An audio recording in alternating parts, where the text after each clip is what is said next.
ভারতের কলকাতার অ্যাপোলো হাসপাতালে আইসিইউতে মারা গেলেন আওয়ামী লীগের সাধারণ সম্পাদক উবায়দুল কাদের।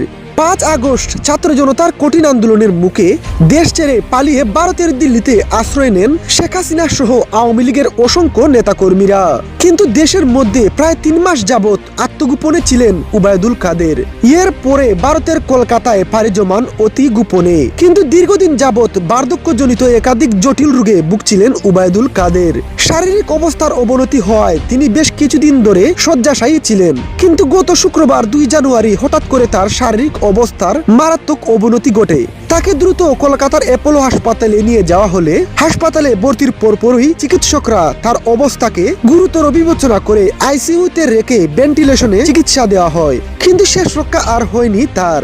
অবশেষে মৃত্যুর কাছে হার মানলেন তিনি। যদিও পরিবার থেকে তার মৃত্যুর খবর শোনা যায়নি, তবে সম্প্রতি একটি ফটো কার্ড ফেসবুকে ছড়িয়েছে। কলকাতার অ্যাপোলো হাসপাতালে মারা গেছেন উবায়দুল কাদের। কিন্তু এটা ঠিক, তিনি আইসিইউতে জীবন মৃত্যুর সন্ধিক্ষণে আছেন। যখন তখন খারাপ খবর আসতে পারে তার। এই দেশেতে জনম আমার, যেন এই দেশেতে মরি।